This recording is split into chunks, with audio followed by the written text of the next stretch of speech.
Thank you. Please be seated.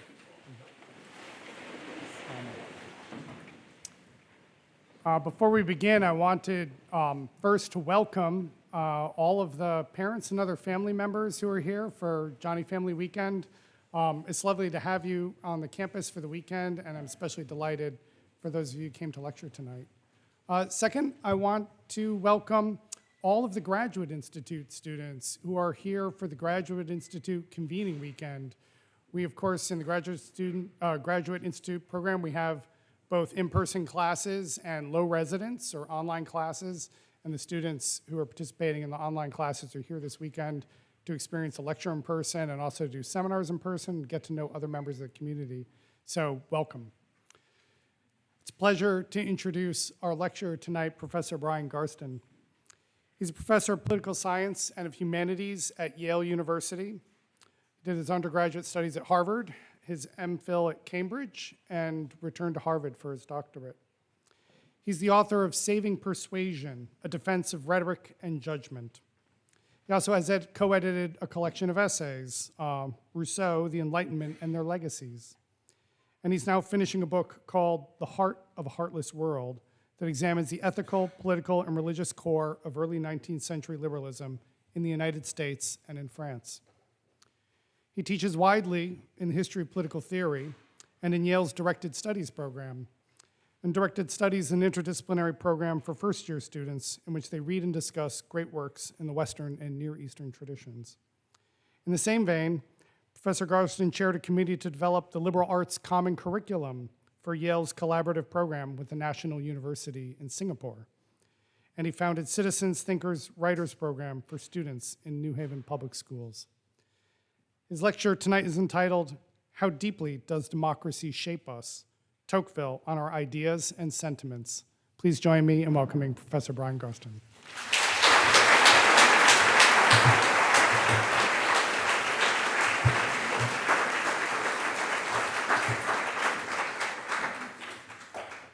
Well, thank you so much for having me. Thanks for the invitation here. I have to tell you that I've long admired this community that you have here.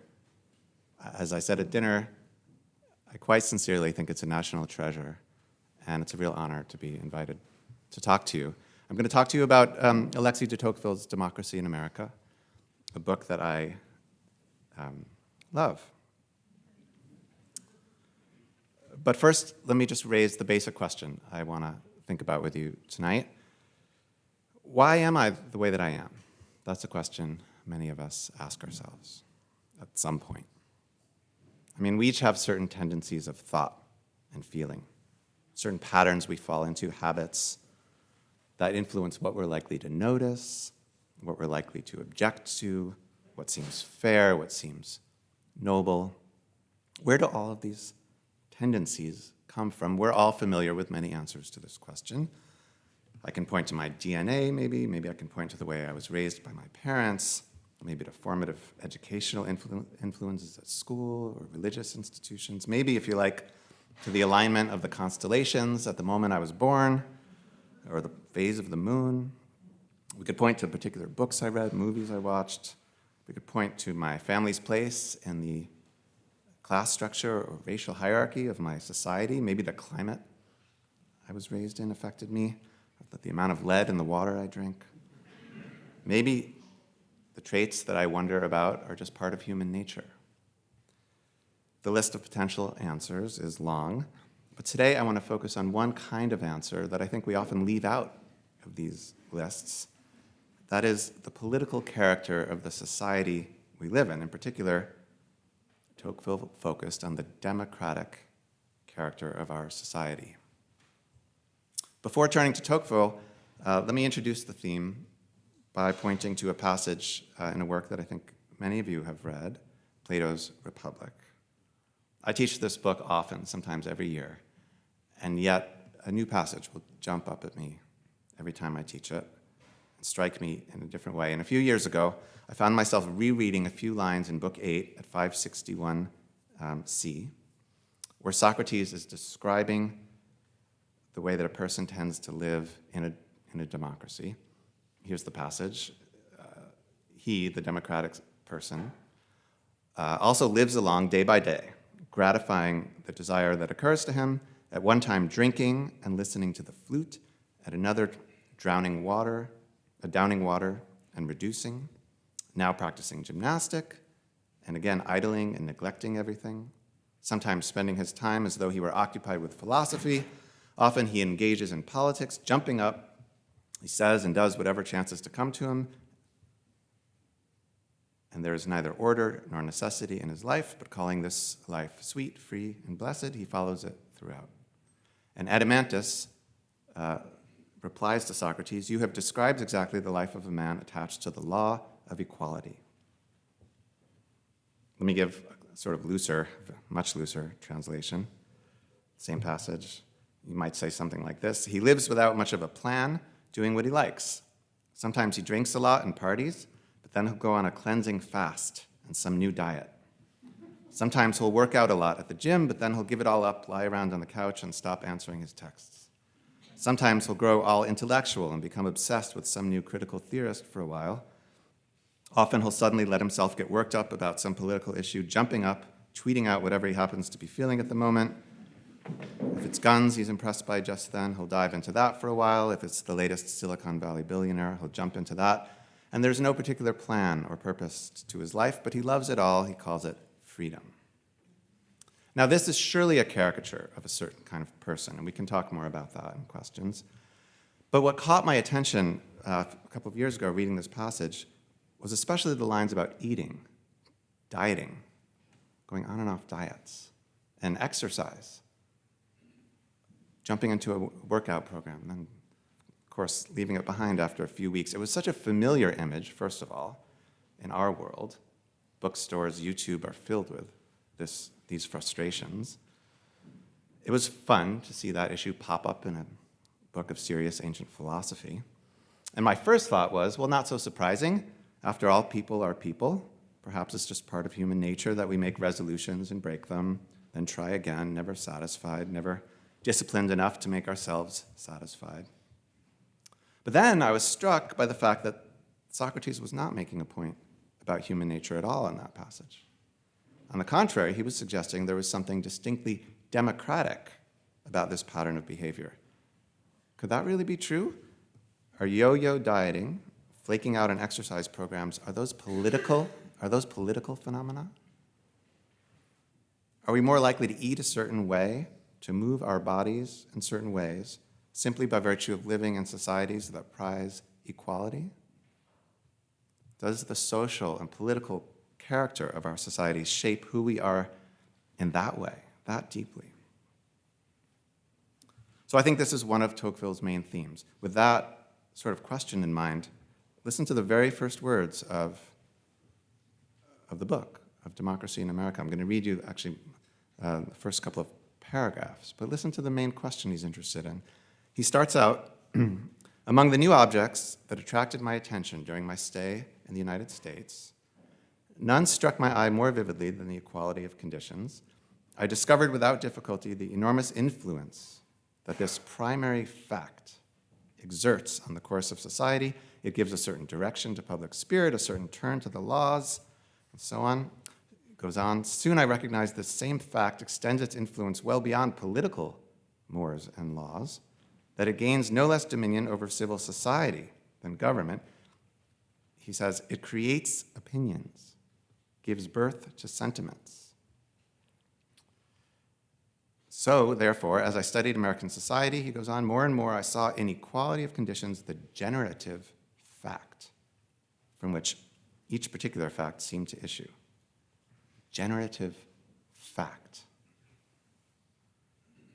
That's at the beginning of volume 1 of this big 2-volume work. The second volume, published 5 years later, seems to be structured as an exploration of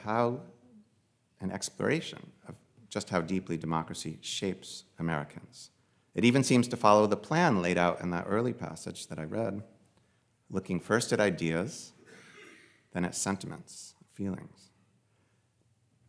Sometimes with these giant works, it helps to look at the table of contents carefully to get a sense of the structure of the work and what it's trying to do. If you look at volume 2, it's in 4 parts. Here are the titles of the 4 parts. Influence of democracy on intellectual movement in the United States. Influence of democracy on the sentiments of the Americans. Influence of democracy on mores, properly so called, and then influence the democratic ideas and sentiments exert on political society. So what I'd like to do mainly today is to spend some time trying to give you a taste of a few of the arguments that you find in these parts, focusing especially on what Tocqueville thought the effects of democracy were on our beliefs and on our sentiments. And then in the last part of the talk, I'll step back and think a little bit about some implications of thinking that were so deeply shaped by living in democratic conditions. So first, beliefs. Where do our beliefs come from? Tocqueville, I'm going to do some serious compressing here. Tocqueville points out there are really 2 distinct sources of beliefs in democratic societies: public opinion and religion. So I want to take some time to look at each in turn and then think about how they're connected. Public opinion. Tocqueville thought one effect of living under the influence of equality was that public opinion would come to have a much stronger hold on us than it did in non-democratic societies. Why? He reasoned this way. This is just in the opening couple of chapters of part 1. If we're all supposed to be equal, then no one person or one particular group of people have special access to the truth, and we should not have to accept the judgments of any particular authorities. Perhaps then each of us, each individual, should simply determine our beliefs for ourselves. Tocqueville called this idea Cartesianism, after the philosopher Descartes, even though he insisted few Americans had actually heard of or read Descartes. He said Americans actually followed Descartes in the sense of thinking that they each should build up a whole system of truths from the ground up. In principle, Americans like that idea, self-sufficiency of the intellect. But Tocqueville notices in the crucial second chapter that you can't really live this way. Every day, when you go through your life, you must rely on assumptions that you take for granted, that you take on authority. You can't justify from the ground up everything that you believe before you act on your beliefs. There are 1,000 truths every day that you can't take the time to question, but must assume, at least temporarily.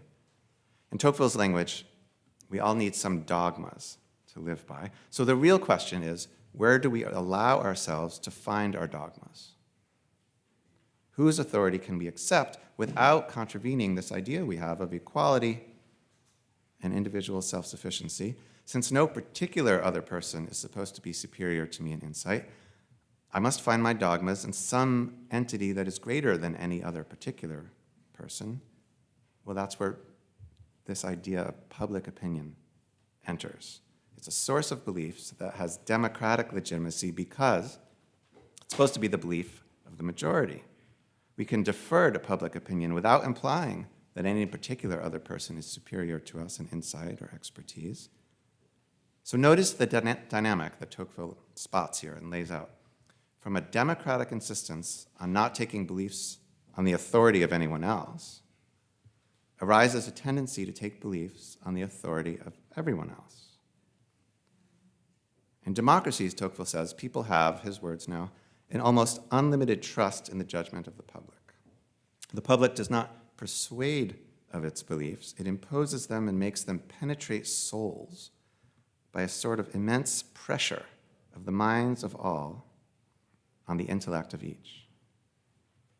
This immense pressure is what explains the social phenomenon of conformity, with which we're all familiar. It explains Tocqueville's statement in chapter 7 of part 2 of the first volume. Tocqueville wrote, "I don't know of any country where in general less independence of mind and genuine freedom of discussion reign than in America." A statement that often shocks American readers. But that dynamic is this: a radical independence and equality leads to a radical subjection to a new sort of central authority, the public.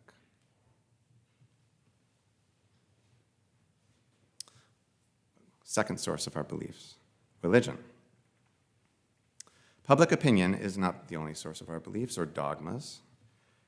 Famously, Tocqueville admires America for the strength of religion there, arguing that while religion and the church opposed freedom in Europe, they have somehow been combined with freedom in America. So the question is, does democracy influence the way that we take our beliefs from religion? Now, at first, it might seem that Tocqueville has found in religion a solution to some of the problems he identified when speaking about the power of public opinion. In Volume 1, he'd worried that the principle that the people are all-powerful, sort of the political principled heart of democracy, that could justify a kind of tyranny, the tyranny of the majority. And he had suggested then that religion could help to mitigate that danger. The principle of the omnipotence of the majority is itself purely formal. It legitimates whatever the majority decides to do. But what will the majority decide to do? How will the people make use of its freedom and sovereignty? Religion, Tocqueville says, helps teach Americans how to use their freedom. So religion provides the substance for the merely formal principle of majority rule. While everything seems undetermined, uncertain in the political world, religion ensures that things seem fixed and certain in the moral world. He writes, it offers a moral and intellectual compass that orders souls, prevents one from becoming disoriented by the flux that comes with freedom to judge every belief for oneself, the doubt that modern life can instill. Religion, it seems, can restrain democracy from the outside. It's an aristocratic inheritance, he says, that inculcates habits of restraint, so that, he writes, when any religion whatsoever has cast deep roots within a democracy, guard against shaking it. Rather, preserve it carefully as the most precious inheritance from aristocratic centuries.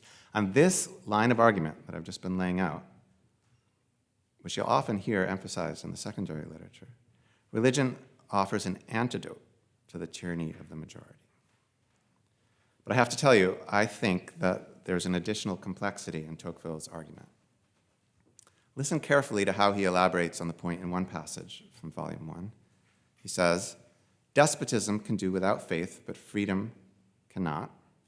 And then he asks this question, how could society fail to perish if, while the political bond is relaxed, the moral bond were not tightened?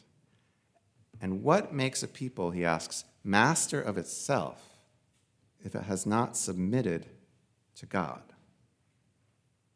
That last question is interesting.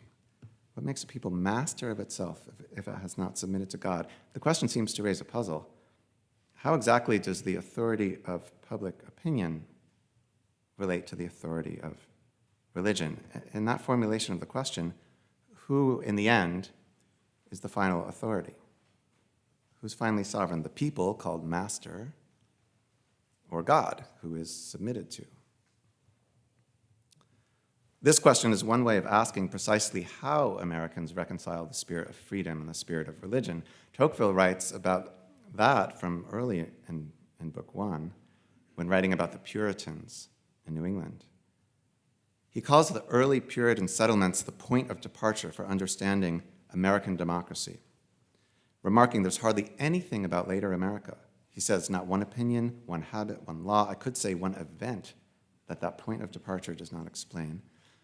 And he says in the chapter on the Puritans that the seed of what is to follow, and in fact, the key to almost the whole work lies here.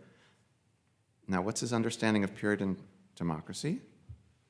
Tocqueville says he found in archives examples of their harsh and invasive laws. He tells what some of them were. He notices that legislators in Connecticut, my state, quote, conceived the strange idea of drawing from sacred texts for their laws. And he cites laws drawn from the Bible, from Deuteronomy, Exodus, Leviticus. And he notices laws not only against adultery and rape, but also against using tobacco, also strong norms against growing one's hair too long. Cites a judgment rendered on May 1st, 1660 in New Haven, Connecticut, where I'm from, against a young woman accused and convicted of, quote, having pronounced some indiscreet words and having allowed herself to be given a kiss.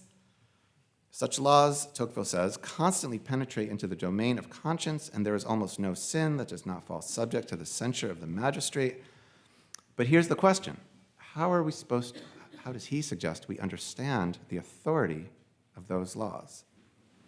Do they take their authority from God or from the people who turned the biblical text into civil laws? Do they demonstrate the only sort of authority that could ever be strong enough to restrain the people from tyrannizing over the majority? Or are those laws simply examples of the tyranny of the majority? Among the Puritans, as Tocqueville described them, religion and public opinion were so closely intertwined that it's difficult to distinguish the authority of God from that of the people, and Tocqueville emphasizes this.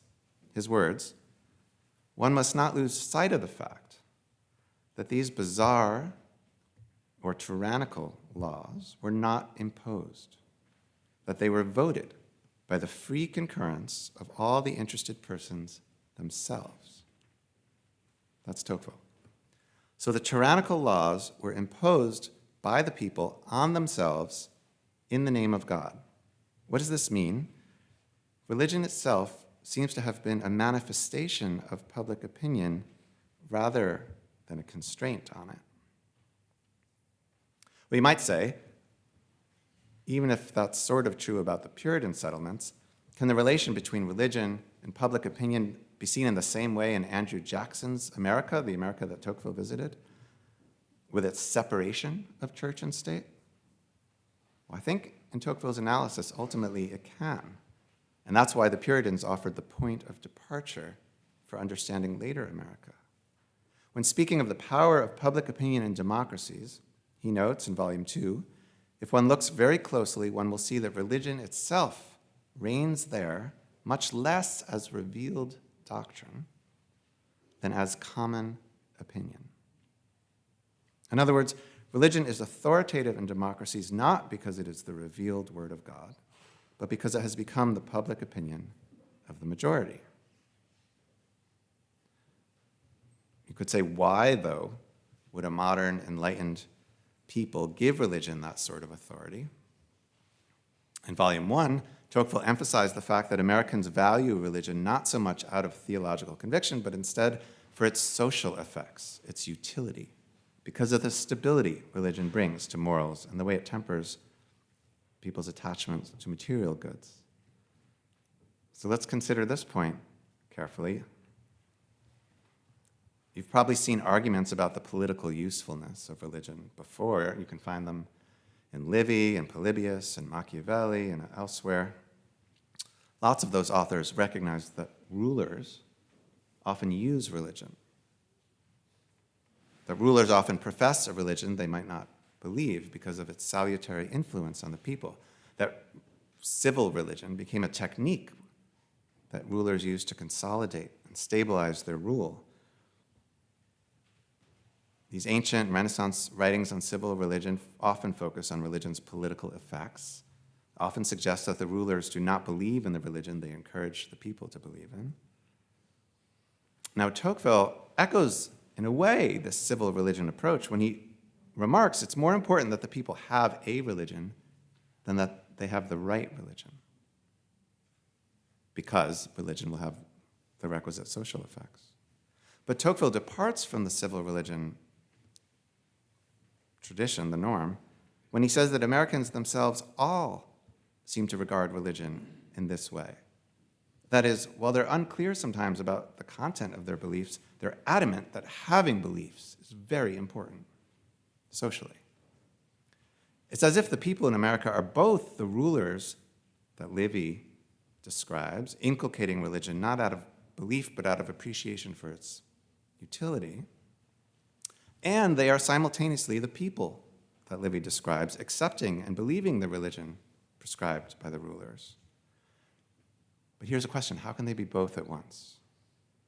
It would seem that the more the people take on the perspective of the rulers, valuing religion for its usefulness, the less useful the religion will become, because the useful effects of religion arise when it's believed, actually. When religion is really felt as constituting an authority of its own. So I'm going to follow this argument, even if it leads to a strange place. Now, if religion can be a tool to consolidate the authority of rulers over their subjects, And in a democracy, the people are the rulers as well as the subjects, in principle. Then religion seems a tool that the people use to consolidate its authority over itself. The people use to consolidate its authority over itself. But religion only remains an effective tool if the people hide from themselves that they're using religion in this way, if they regard religion as having an authority outside and above their own. So what makes a people master of itself if it has not submitted to God? The only authority, the only source of beliefs compatible with democratic independence is public opinion. We can conclude that submission to God or belief in the authority of religion is the form of public opinion through which a democratic people can become master of itself. If you trace through this part of Tocqueville's account, religion becomes a means of supplying ourselves with the dogmatic beliefs we need to avoid drowning in our freedom. Among democratic citizens imbued with modern doubt and a desire for self-reliance, religious belief is both an assertion of their sovereignty and a limitation on it.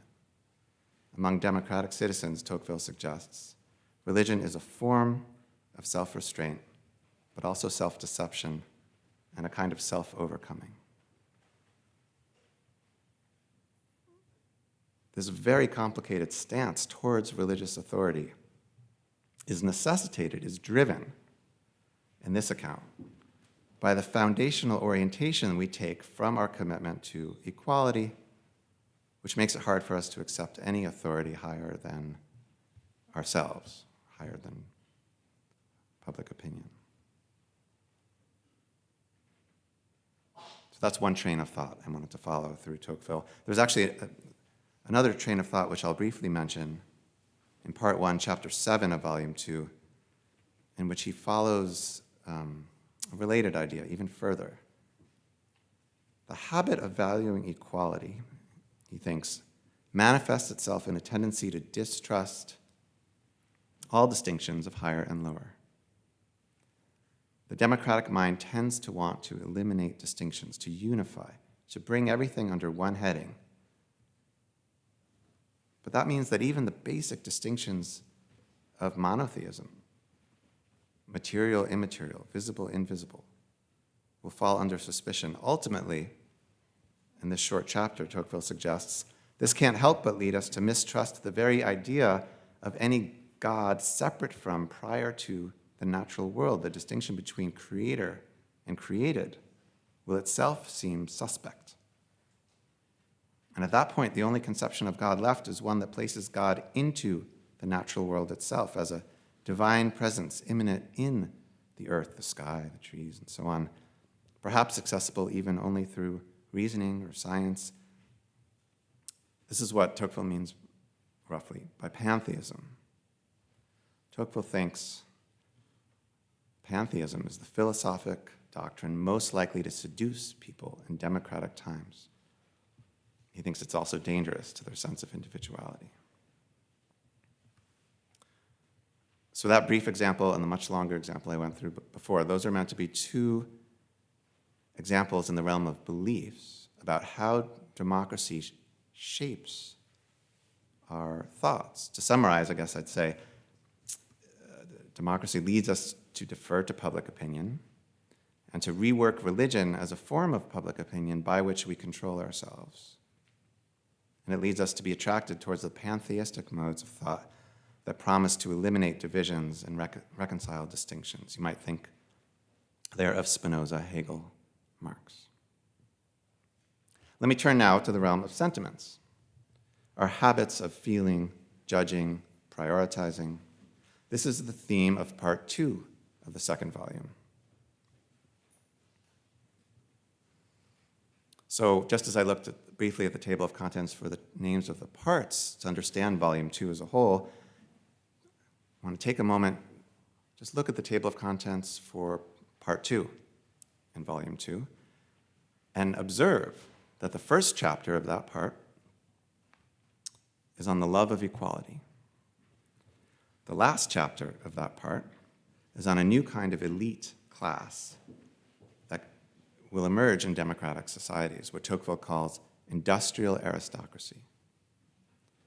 The 20 chapters in this part together describe a dynamic in our sentiments that leads from the love of equality to a materialistic, industrial, and harshly unequal society. And again, here I'm going to trace through a line of thought that I only really came to appreciate in the last few years. First, the starting point. Equality, Tocqueville insists, is not just a principle, nor is it just a material fact that exists or doesn't. In the realm of sentiments, the important point was to see that equality is a passion. It gives rise to a certain dynamic. Freedom is different from equality. For Tocqueville, freedom is a set of skills and habits that require practice. It's an art that can be learned, but can be lost. The danger of democratic life, Tocqueville thought, was that the passion for equality would lead us to stop practicing the art of freedom. Now, to see how equality works as a passion, we need to understand 3 points of his analysis: individualism, materialism, and restlessness or restiveness, inquietude. Individualism first. This is the tendency that we have to withdraw from public life and spend our time caring for our own small circle of friends and family, the contents of our private lives. Tocqueville thought the hierarchies of undemocratic societies, in which you might be bound to support a superior, but also bound to protect an inferior, he thought those hierarchies give us distinct obligations to particular other people. Yes, very limited obligations, but nevertheless distinct and concrete. Once those ties were broken, he thought, in the name of equality, because they are hierarchical ties, once those ties are broken, we're only left with the vague obligation to all of humanity, too abstract to be compelling when it comes up against more local priorities. So, Tocqueville's words, aristocracy had made of all citizens a long chain that went from the peasant up to the king. Democracy breaks the chain, sets each link apart.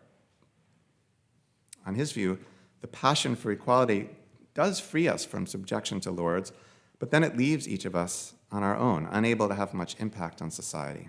And in that situation, he thought it's only natural that we retreat into our own affairs and focus on taking care of our own. It's not really greed so much as insecurity that drives us in this direction, an insecurity that emerges precisely from our equality. That's individualism, briefly. Tocqueville also thought that this insecurity leads people in democratic times to focus more on materialistic desires than they would if they lived in aristocratic times. In aristocracies, the poor, this is all Tocqueville.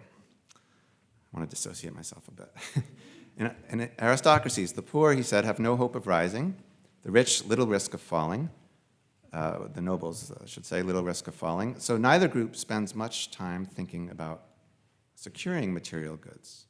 The rich enjoy them but take them for granted. The poor adjust to not having them. Both are more likely to focus attention on other matters, spiritual, political, or otherwise. The obsession with material wealth, Tocqueville argued, created by the uncertainty, the mobility, the insecurity of a society trying to move towards equality, that's new in democratic times. The poor who manage to rise up will fear losing what they have because it's not that secure. And the rich who lose their fortunes will be obsessed with trying to get them back. Tocqueville did not think these middle-class obsessions would lead to gross displays of enormous wealth. He thought, in fact, they would lead us to be occupied more or less constantly in chasing small improvements, a slightly bigger plot of land, a new garden, an addition to our house. His words, making life easier and more comfortable at each instant, preventing inconvenience, satisfying the least needs without effort, almost without cost. Notice that all of these are matters of the body, material comforts. No grand projects, no world historical revolutions or epic adventures here. Just trying to take care of what we've got. Being obsessed with gaining these modest improvements, with not losing them, produces in our whole society, he argued, a certain quality of disquiet, restlessness. His words, "It is a strange thing to see with what sort of feverish ardor Americans pursue well-being, and how they show themselves constantly tormented by a vague fear of not having chosen the shortest route that can lead to it." Chuckles of recognition there. Tocqueville understands this torment in this way. If you look at the social world with the ideal of equality in mind, what do you see? You see mostly inequalities, how that world falls short of the ideal. In fact, he said, it seems that the more inequalities you succeed in eliminating, the more the remaining inequalities stand out, the more striking they become. And so, as society becomes more equal, the pressure for yet more equality does not subside, it grows stronger. Here's Tocqueville on this point. Democratic institutions awaken and flatter the passion for equality without ever being able to satisfy it entirely. Every day, this complete equality eludes the hands of the people at the moment when they believe they've seized it. And it flees, as Pascal said, in an eternal flight. The people become heated in the search for this good, all the more precious as it is near enough to be known, far enough not to be tasted. The chance of succeeding stirs them, the uncertainty of success irritates them. They are agitated, they are wearied, they are embittered. As Tocqueville describes it, the chase after equality is so tiring because it can never fully succeed, and this ultimately, if you press him and look for the key moment in his writing, ultimately, this restlessness, this energy, this insatiability, it's always ready to upset what we've inherited because of new inequities. We are always ready to upset what we have inherited because of new inequities we identify in those inheritances. And ultimately, on Tocqueville's account, that is because nature is constantly throwing up new inequalities. Tocqueville thought, for example, some people were simply born with more intellectual talent than others. And the nature of democracy is to set itself against these always popping up new inequalities. But if they're really popping up from nature, that means the nature of democracy is to set itself against nature in a way. The coming of democracy, understood first and foremost as the state of society that seeks equality, brings, according to this analysis, the potential for, the danger of constant dissatisfaction. So, in part two, we begin from the passion for equality, trace from that starting point three consequences: individualism, materialism, and restless dissatisfaction and pursuit of more. Tocqueville argued that these three sentiments conspire together to produce a new form of especially irresponsible elites, what he called in the last chapter of part two, industrial aristocracy. And then, for the sake of contrast, he suggests that old regime, feudal aristocrats, had at least felt compelled by laws and customs to take some care of their servants, that they were bound, however distantly, to their peasants by the land that they shared, by their regular interactions. The new industrial oligarchs, Tocqueville predicted, would find themselves free of even these weak bonds to their underlings. Tocqueville was not arguing for a return to feudalism. In fact, he argued against his friends who hoped for something like that. What he was trying to show was just how bad the new elite would be. The old landed elite knew that they owed their status to the luck of birth. The new elite and democratic conditions that at least theoretically offered opportunity to all concluded they had earned their wealth, deserved it, and so had even more limited obligations to those who hadn't done as well. Workers and bosses, Tocqueville suggested, would see one another only at the factory and otherwise have no point of contact, and certainly no sense of responsibility. In his words, the manufacturing aristocracy of our day, after having impoverished and brutalized the men whom it uses, leaves them to be nourished by public charity in times of crisis. This results naturally from what precedes. And then he says, between worker and master, relations are frequent, but there is no genuine association.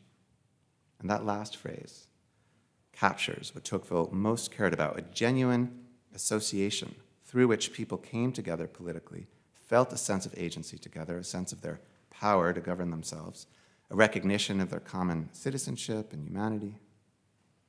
Now, we tend to associate all of those goods with democracy in a general sort of way, but Tocqueville's worry was that democracy, in fact, dissolves genuine association by casting us back on our own resources as individuals and making our state of affairs so precarious that we can't help but remain constantly anxious, on edge about our status and comfort and safety, unable to appreciate other parts of life, other people.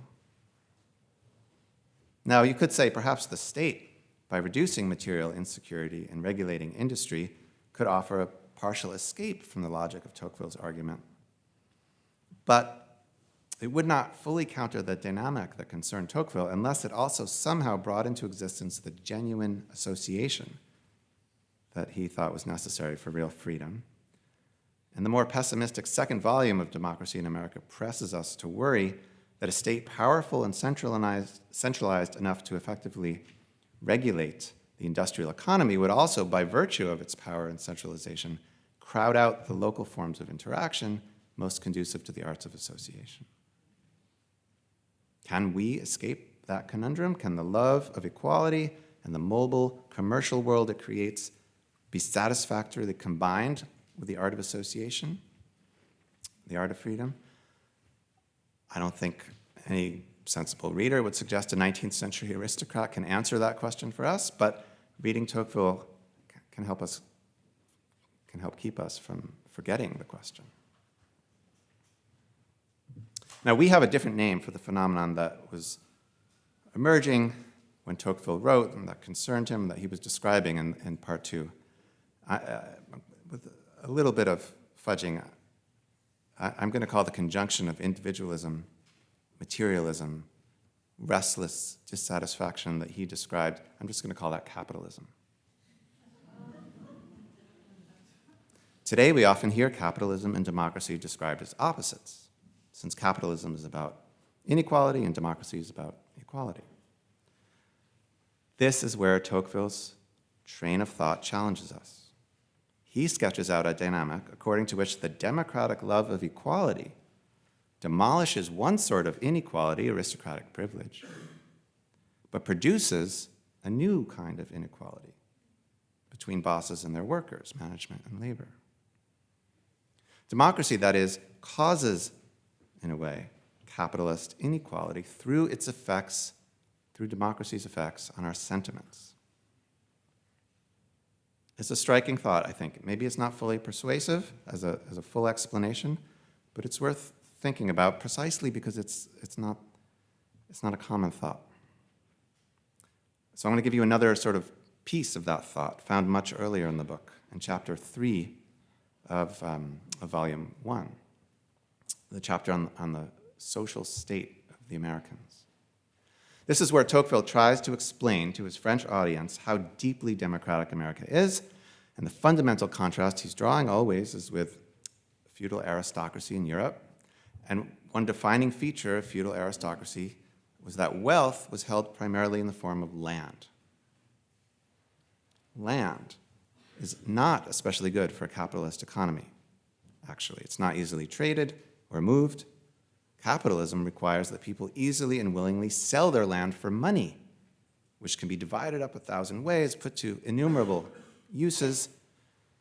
So long as fortunes are locked up in large landed estates, they're being inefficiently used. They resist rather than aid the exchange that capitalism requires. So the jump towards capitalism requires that feudal families become willing to sell their land. It's an obvious point, but it's an important one. And that means we have to be able to account for that sale. the willingness to sell. What stands in the way before the advent of capitalism of selling land? What changes so that a feudal lord suddenly considers liquidating land in a way that he never had before? Tocqueville's answer in this chapter focuses on how changes in the laws of inheritance influenced sentiments. Stick with me here. It's interesting, I promise. In aristocratic society, a father, when he died, passed the land he owned to his oldest son, right? Primogeniture. This meant the whole fortune stayed together, bound up in the same plot of land, passed down through the generations. Tocqueville points out that the expectation of that continuity, the assumption that I'm just the caretaker of a part of the world that I inherited from my father, that I will pass on to my son, that will live long after me, that expectation gives rise to a whole complicated set of feelings.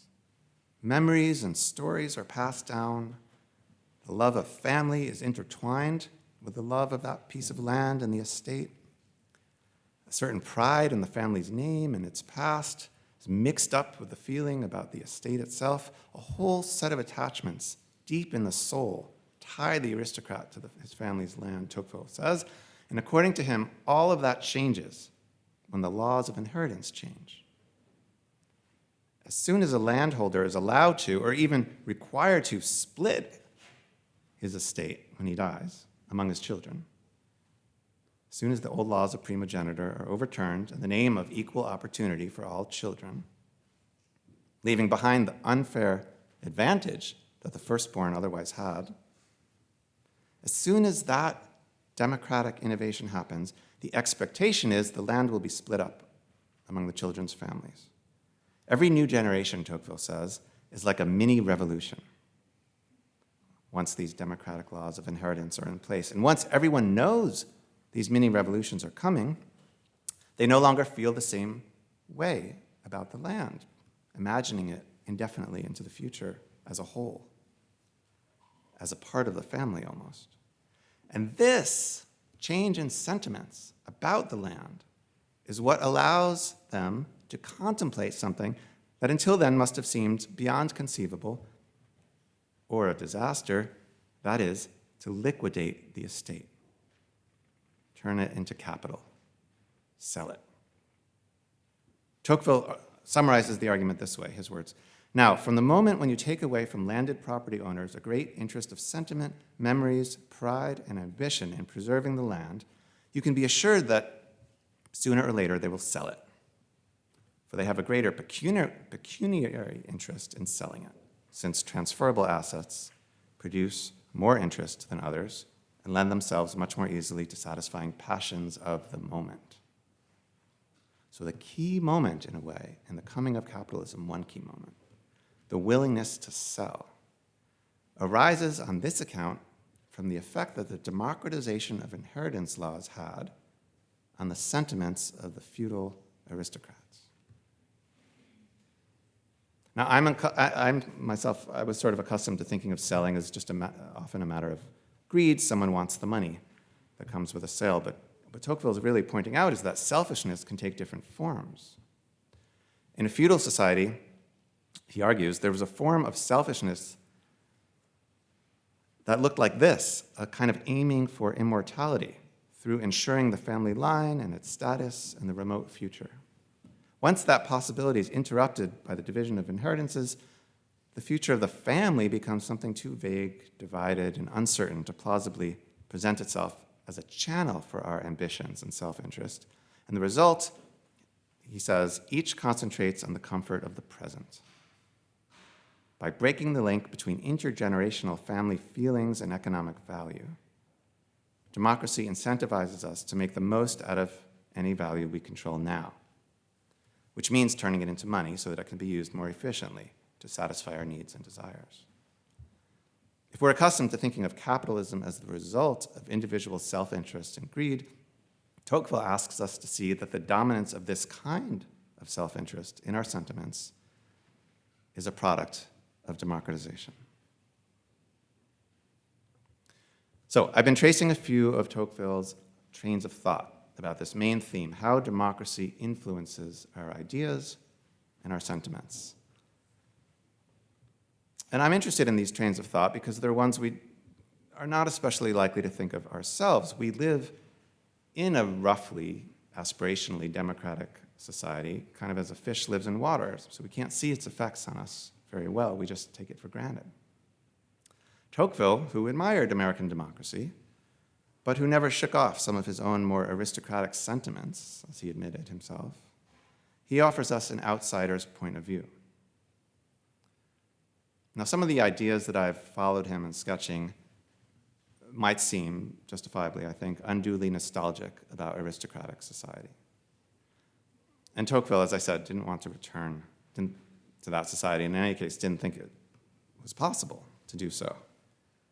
He did worry that democratic life might be hostile to grand projects, to real intellectual freedom, outside what public opinion dictates, even to a sense of agency in politics. He worried democratic society might lead us to feel individually weak, powerless, so to put ourselves in, and therefore lead us to put ourselves in thrall to a centralized authority that would promise to take care of us.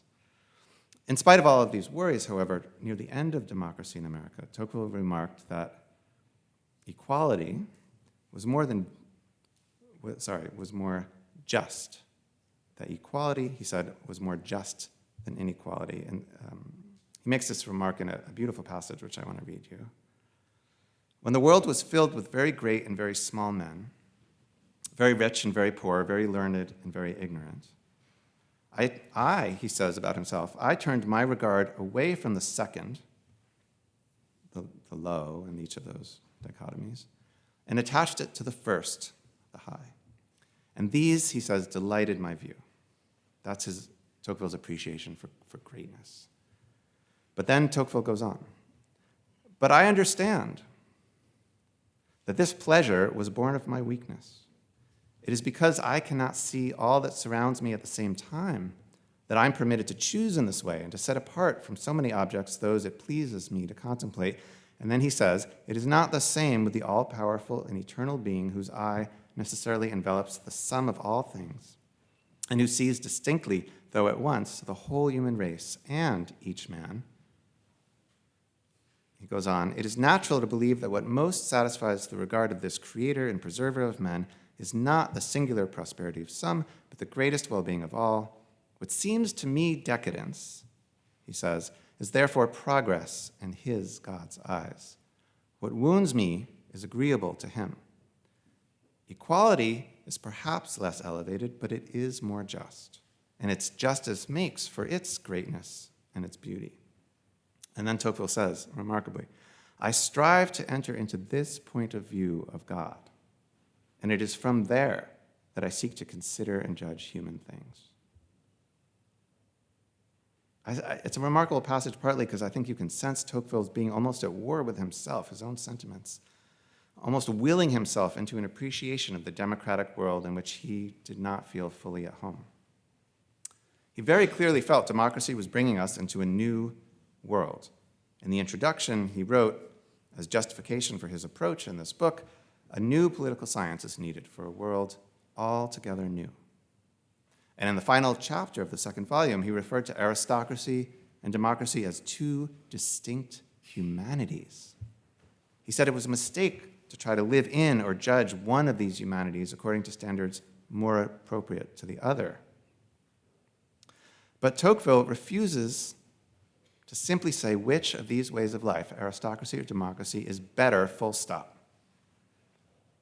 He seems to think the question is not well posed, that history is bringing us into a democratic social state, and that our job is to adjust as best we can to that reality, finding a way to preserve our freedom in the new democratic form of humanity.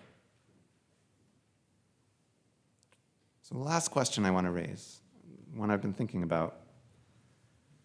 We might think that the move towards democracy that he's describing is a move towards what is naturally best for human beings. The effect of democratization on our ideas and our sentiments would then be seen not as democracy shaping us exactly, but as liberating us from the distorting effects of living in aristocratic forms of humanity. If we're coming to view religion or economic value or the family differently as a result of our democratizing, we might just be coming to see them more accurately. On this view, democratic man is natural man. And the nature of human beings in the democratic world is simply human nature, properly understood. Democracy is not one particular political and social system among the options for human beings. It's the only true and legitimate system. Tocqueville, though, could not quite bring himself to say this. The stylized alternative that he compares democracy with throughout the book, aristocracy, seems designed to shadow democracy, to remind us always of a perspective outside that of our era, our moment. Yes, democracy has the weight of history on its side. It's a providential fact. But democracy, for Tocqueville, doesn't necessarily have the authority of nature on its side, or he's not sure about that, it seems. So the question to consider is the nostalgia for aristocracy that seems to crop up in the book again and again. Is that merely the voice of a class losing its status? Alexis de Tocqueville, the de shows his aristocratic family. Is the nostalgia for aristocracy merely the voice of a class losing its status, or is it also the voice of parts of human nature that our emphasis on equality threatens to eclipse?